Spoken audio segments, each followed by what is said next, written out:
नमस्कार साथियों, आप लोगों का स्वागत है हमारे YouTube channel CGPSC and CG Vyapam पर। दोस्तों, आज की इस वीडियो में देखेंगे 30 महत्वपूर्ण प्रश्न जो कि पर्यावरण के भाग से संबंधित है। तो पर्यावरण के मोस्ट इम्पोर्टेंट टॉपिक दोस्तों, पर्यावरण संबंधी जो प्रमुख सम्मेलन हुए हैं आज तक, है ना, उनसे रिलेटेड 30 महत्वपूर्ण प्रश्न लेकर आए हैं जो कि प्रयोगशाला तकनीशियन और प्रयोगशाला परिचारक में सीधे सीधे आप लोगों को प्रश्न है वो देखने को मिलने वाले हैं। तो इस वीडियो को लास्ट तक जरूर देखिएगा और जितने भी नए दोस्त हमारे इस वीडियो को पहले बार देख रहे होंगे, हमारे चैनल को जरूर सब्सक्राइब करिएगा, साथ में बेल आइकन को भी प्रेस करिएगा।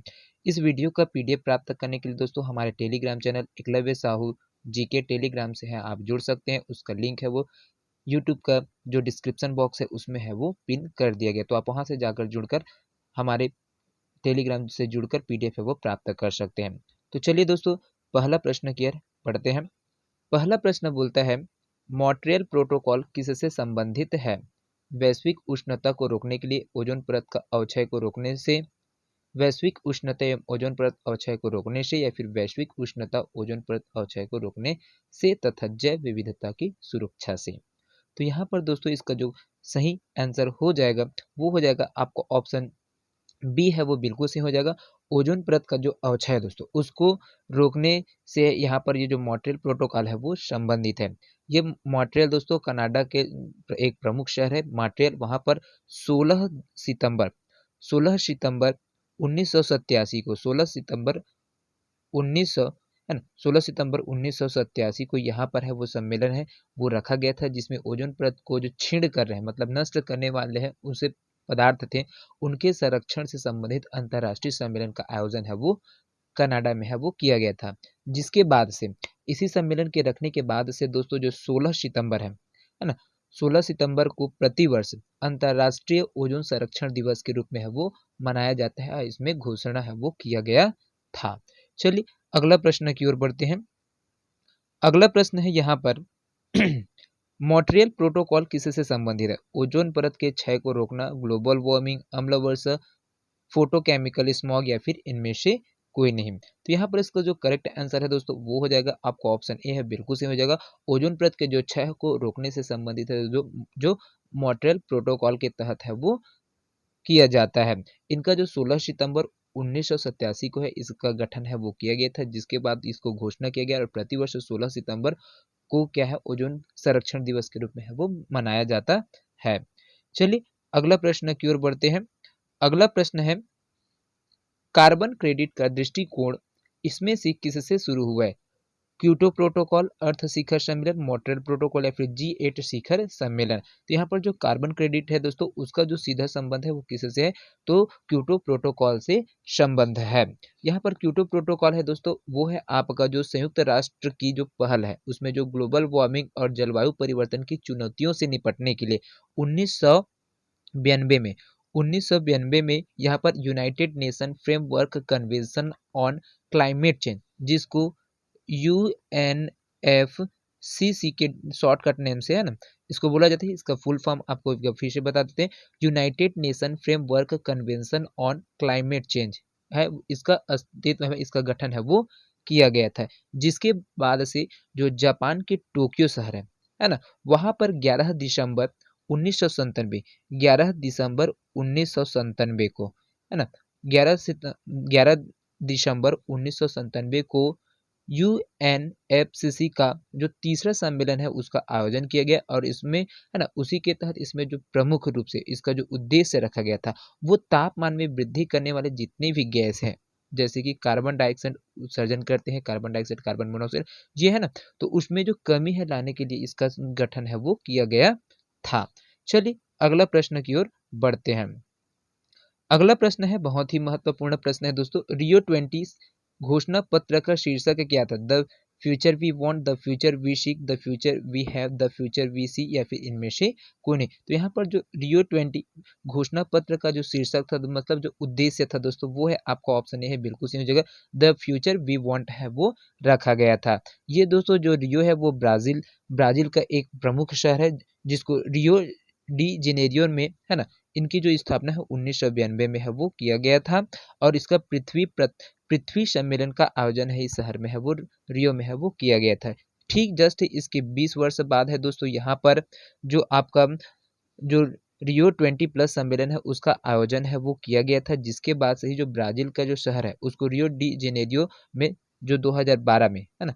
2012 में यहाँ पर है सम्मेलन का गठन किया गया था और इसी में है जो इसका शीर्षक रखा गया था, द फ्यूचर वी वांट है, उसके है वो शीर्षक है वो रखा गया था, जिसको थीम बोल सकते हैं आप, है ना?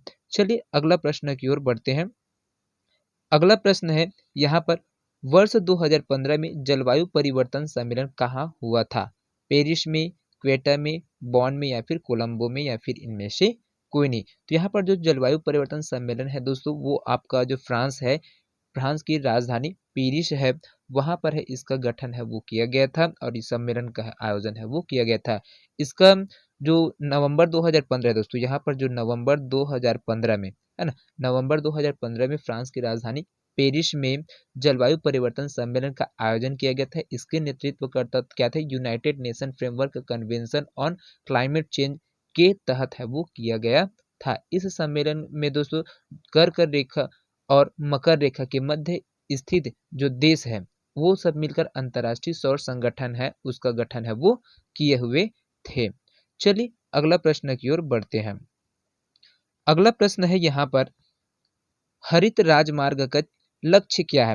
वृक्षारोपण, निर्धनता उन्मूलन, आरोग्य सुविधा प्रदान करना या फिर इनमें से कोई नहीं। तो यहाँ पर जो हरित राजमार्ग है दोस्तों उसका सीधा सीधा जो संबंध है, लक्ष्य है वो वृक्षारोपण को बढ़ावा देना है, इससे संबंधित है। चलिए अगला प्रश्न की ओर बढ़ते हैं।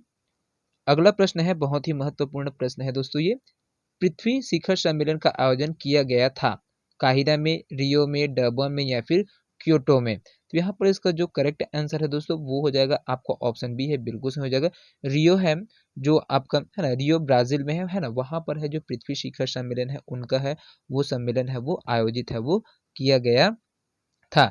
जो संयुक्त राष्ट्र संघ द्वारा दोस्तों यहाँ पर जो पर्यावरण और सतत विकास पर इनकी जो पहला पृथ्वी शिखर सम्मेलन है वो 1992 में है वो रियो डी जेनेरियो ब्राजील में है वो आयोजित किया गया था। जो जून 2012 में रियो सम्मेलन के 20 वर्ष के पश्चात पृथ्वी शिखर सम्मेलन का आयोजन है पुनः फिर से रियो डी जेनेरियो ब्राजील में है वो किया गया था। चलिए अगला प्रश्न की ओर बढ़ते हैं। यहाँ पर बहुत ही महत्वपूर्ण प्रश्न है, पहला पृथ्वी शिखर सम्मेलन कहाँ हुआ? Washington, Geneva, Rio de Janeiro या फिर ब्यूनस आयर्स। तो यहाँ पर इसका जो करेक्ट आंसर है दोस्तों वो हो जाएगा, पहला पृथ्वी शिखर सम्मेलन है वो रियो डी जेनेरियो है, ब्राजील में स्थित है, वहां पर है वो किया गया था। कब किया गया था? 1992 में इसकी स्थापना किया गया, आयोजन किया गया और आपका 2012 में जो सम्मेलन है वो किया गया था। चलिए अगला प्रश्न की ओर बढ़ते हैं। यहाँ पर अगला प्रश्न है, रियो डी जेनेरियो में संपन्न अंतर्राष्ट्रीय सम्मेलन क्या था? संयुक्त राष्ट्र पर्यावरण विकास सम्मेलन, पर्यावरण प्रदूषण सम्मेलन, अंतर्राष्ट्रीय नई अर्थव्यवस्था या फिर इनमें से कोई नहीं। तो यहाँ पर इसका जो करेक्ट आंसर है दोस्तों वो हो जाएगा आपका ऑप्शन ए है, बिल्कुल सही हो जाएगा। संयुक्त राष्ट्र पर्यावरण एवं विकास सम्मेलन के तहत है यहाँ पर जो रियो डी जेनेरियो है वहां पर है अंतर्राष्ट्रीय सम्मेलन है उसको किया गया था। चलिए अगला प्रश्न की ओर है बढ़ते हैं। अगला प्रश्न है यहाँ पर आपका, जैव विविधता पर संयुक्त राष्ट्र सम्मेलन आयोजित किया गया था बीजिंग में, कोपेनहेगन में, नगोया में या फिर न्यूयॉर्क में। तो यहाँ पर इसका जो करेक्ट आंसर है दोस्तों वो हो जाएगा आपका ऑप्शन सी है, बिल्कुल सही हो जाएगा। जो जैव विविधता है उसका जो सम्मेलन रखा गया था, है ना, संयुक्त राष्ट्र सम्मेलन है वो नगोया में है वो रखा गया था। नगोया है दोस्तों जापान का एक शहर है, जापान में है क्या है ये प्रमुख शहर है आपका नगोया, जहाँ पर 2010 में यह जो सम्मेलन है वो आयोजित है वो किया गया था। और यह अंतर्राष्ट्रीय सम्मेलन 1992 में दोस्तों 1992 में कन्वेंशन टू बायोलॉजिकल डायवर्सिटी के पूरक के रूप में इसको समझौता है वो किया गया था।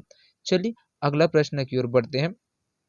अगला प्रश्न है यहाँ पर, रामसर सम्मेलन संरक्षण से संबंधित है, जैव ईंधन की, वनों के, नम भूमि की या फिर शुष्क भूमि के। तो यहाँ पर जो रामसर संरक्षण सम्मेलन है वो दोस्तों किससे संबंधित है? तो ये है आपका जो नम भूमि है उससे संबंधित है, आपका ऑप्शन सी है वो बिल्कुल सही हो जाएगा। तो इसका जो फैक्ट है दोस्तों वो क्या था, ईरान के रामसर शहर में 2 फरवरी, है ना, 2 फरवरी 1971 को जो आर्द्र भूमि के संरक्षण हेतु अंतर्राष्ट्रीय सम्मेलन है उसका आयोजन है वो किया गया था। और प्रतिवर्ष 2 फरवरी को विश्व नम भूमि या फिर आर्द्र भूमि के रूप में है वो मनाने की शुरुआत है वो 1997 में है वो किया गया था, है ना। यहाँ पर 1971 है दोस्तों, वहाँ 2 फरवरी 1971 में आर्द्र भूमि संरक्षण हेतु जो अंतर्राष्ट्रीय सम्मेलन उनका आयोजन किया गया था, लेकिन इसकी जो शुरुआत है प्रतिवर्ष वो 2 फरवरी को 1997 में इसकी शुरुआत है वो किया गया था। चलिए अगला प्रश्न की ओर बढ़ते हैं। अगला प्रश्न है यहाँ पर वेटलैंड दिवस मनाया जाता है 2 फरवरी को, 2 अप्रैल को, 2 मई को या फिर 2 मार्च को। तो यहाँ पर इसका जो करेक्ट आंसर है दोस्तों वो हो जाएगा आपका ऑप्शन ए है, बिल्कुल सही हो जाएगा। 2 फरवरी को प्रतिवर्ष वेटलैंड दिवस के रूप में मनाया जाता है, जिसको हिंदी में विश्व नम भूमि दिवस के रूप में जाना जाता है। चलिए अगला प्रश्न की ओर बढ़ते हैं। यहाँ पर अगला प्रश्न है बहुत ही महत्वपूर्ण प्रश्न है। मॉन्ट्रियल प्रोटोकॉल निम्न में से किसके संरक्षण से संबंधित है? हरित गृह गैसें, अम्लीय वर्षा, ओजोन परत या फिर संकटग्रस्त प्रजाति। तो यहाँ पर इसका जो करेक्ट आंसर है दोस्तों वो हो जाएगा आपका ऑप्शन सी है, बिल्कुल सही हो जाएगा। मॉन्ट्रियल प्रोटोकॉल है वो ओजोन परत से जो ओजोन परत का जो संरक्षण है उससे संबंधित है वो रखा गया था, और यह मॉन्ट्रियल है, मॉन्ट्रियल प्रोटोकॉल है वो कनाडा में है, वो 1987 में है, इसको ओजोन संरक्षण के रूप में इसको रखा गया था। इस सम्मेलन का आयोजन है वो किया गया था। चलिए अगला प्रश्न की ओर बढ़ते हैं।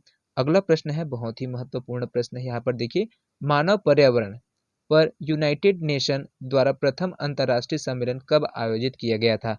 स्टॉकहोम सम्मेलन 1972, लंदन सम्मेलन 1990, रियो अर्थ समिट 1992 या फिर कोपेनहेगन सम्मेलन 1992। तो यहाँ पर जो मानव पर्यावरण यूनाइटेड नेशन द्वारा जो प्रथम सम्मेलन का आयोजन किया गया था वो स्टॉकहोम में है, वो 1972 में है वो किया हुआ था।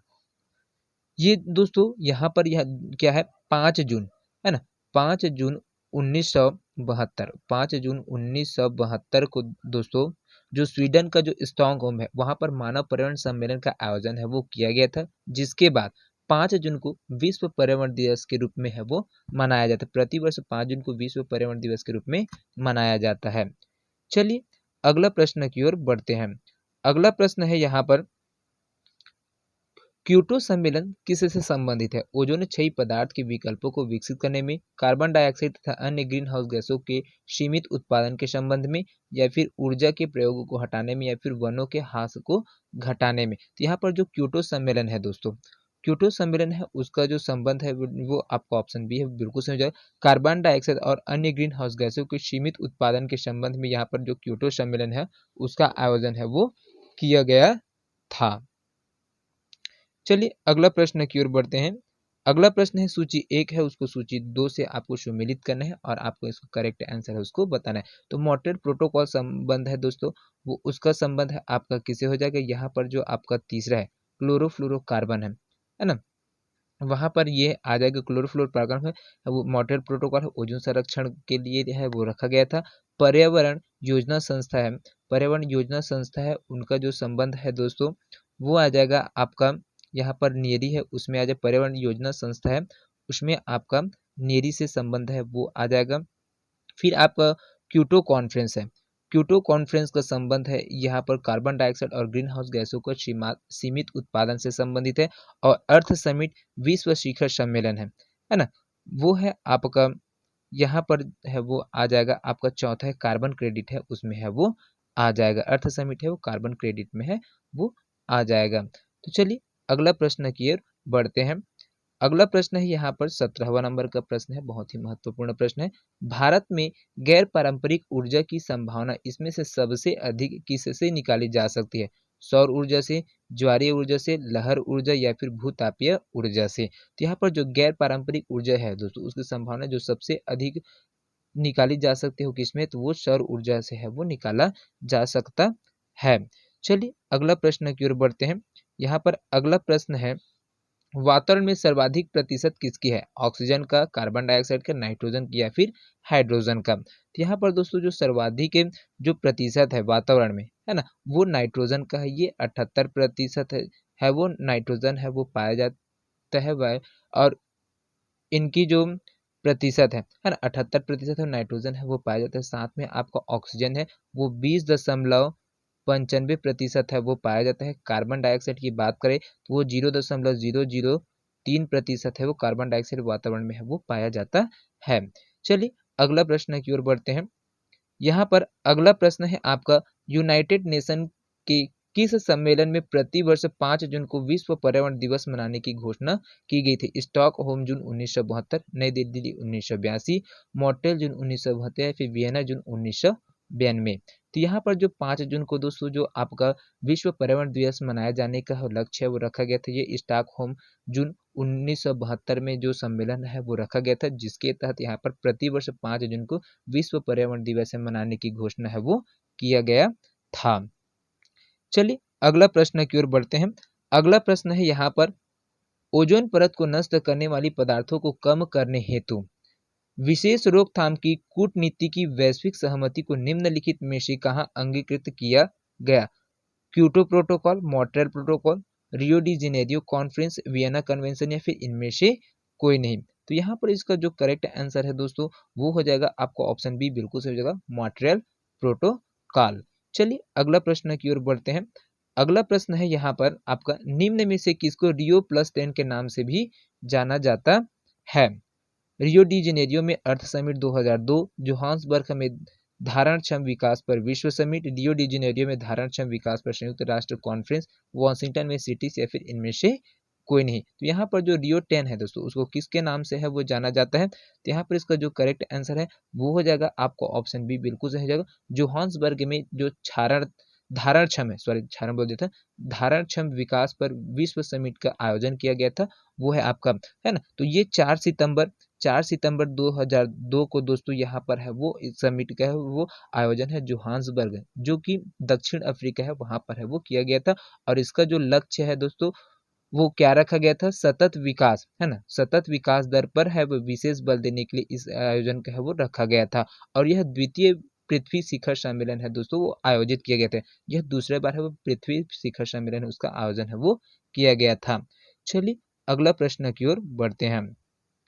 अगला प्रश्न है, बहुत ही महत्वपूर्ण प्रश्न है दोस्तों। यहाँ पर वातावरण में इनकी अधिक सांद्रता होने के कारण अम्लीय वर्षा होती है। ओजोन एवं धूल, सल्फर डाइऑक्साइड एवं नाइट्रोजन ऑक्साइड, कार्बन मोनोऑक्साइड या फिर नाइट्रस ऑक्साइड है फिर इनमें से कोई नहीं। तो यहाँ पर इसका जो करेक्ट आंसर दोस्तों वो हो जाएगा आपको ऑप्शन बी, बिल्कुल सही है, सल्फर डाइऑक्साइड और नाइट्रोजन ऑक्साइड, है ना। ये क्या है? अम्लीय वर्षा को प्रेरित करते हैं। अम्ल वर्षा के जो खोजकर्ता थे वो रॉबर्ट्स एक्स स्मिथ थे। और इसके लिए जो उत्तरदायी गैस होते हैं, जो अम्ल वर्षा के लिए उत्तरदायी गैस होते हैं, उसमें जो आपका सल्फर डाइऑक्साइड और नाइट्रोजन ऑक्साइड है वो होते हैं। ये जो जल के संपर्क में आते हैं तो दोस्तों उससे क्रिया करके क्या कर लेते हैं? सल्फ्यूरिक एसिड और नाइट्रिक एसिड है उनका निर्माण है वो कर लेता है। चलिए अगला प्रश्न की ओर बढ़ते हैं। अगला प्रश्न है यहाँ पर, रियो 20 किस अन्य नाम से जाना जाता है? संयुक्त राष्ट्र विकास एवं परिवेश सम्मेलन, विश्व स्थायी विकास शिखर वार्ता, संयुक्त राष्ट्र स्थायी विकास सम्मेलन या फिर उपयुक्त में से कोई नहीं। तो यहाँ पर इसका जो करेक्ट आंसर है दोस्तों वो हो जाएगा आपका ऑप्शन सी है वो बिल्कुल सही हो जाएगा। संयुक्त राष्ट्र स्थायी विकास सम्मेलन के नाम से है वो जो रियो 20 है उसको जाना जाता है। चलिए अगला प्रश्न की ओर बढ़ते हैं। अगला प्रश्न है यहाँ पर, विश्व बाघ शिखर सम्मेलन 2010 आयोजित किया गया था बैंकॉक में, नैरोबी में, नई दिल्ली में या फिर पीटर्सबर्ग में। तो यहाँ पर जो विश्व बाघ शिखर सम्मेलन 2010 है दोस्तों उसका आयोजन है पीटर्सबर्ग में है वो किया गया था। चलिए अगला प्रश्न की ओर बढ़ते हैं। अगला प्रश्न है यहाँ पर 25वां नंबर का है जो कि बहुत ही ज्यादा महत्वपूर्ण है। बिहार का प्रथम रामसर क्षेत्र कहाँ स्थित है? बेगूसराय, बांका, भागलपुर या फिर भोजपुर या फिर उपयुक्त में से कोई नहीं। यहाँ पर दोस्तों इसका जो करेक्ट आंसर है वो हो जाएगा आपका जो प्रथम रामसर क्षेत्र है दोस्तों वो बेगूसराय में है, बिहार में अवस्थित है। दोस्तों ये जो रामसर है वो ईरान में स्थित है। जो रामसर है ना, ये रामसर है वो ईरान में है स्थित है, जहाँ वर्ष 1971 में 1971 ईस्वी में एक सम्मेलन है उसका आयोजन किया गया था। और इसी के तहत आपका विश्व धरोहर स्थल में जो रामसर क्षेत्र है जिसको वेटलैंड बोलते हैं वहां पर है इसको रखा गया था। और इसमें जो भारत में 49 आर्द्र भूमियों का संरक्षण है वो किया जाता है। कितना? 49 जो अनम भूमि क्षेत्र है उनका संरक्षण है वो किया जा रहा है भारत में। चलिए अगला प्रश्न की ओर है वो बढ़ते हैं। अगला प्रश्न है बहुत ही महत्वपूर्ण प्रश्न है दोस्तों, इसको यूपीएससी के एग्जाम होता 2019 में, उसमें इस प्रश्न को है वो पूछा गया था। संयुक्त राष्ट्र जलवायु कार्यवाही सम्मेलन 2019 का आयोजन निम्न में से किस शहर में किया गया था? पेरिस, जेनेवा, दोहा या फिर न्यूयॉर्क।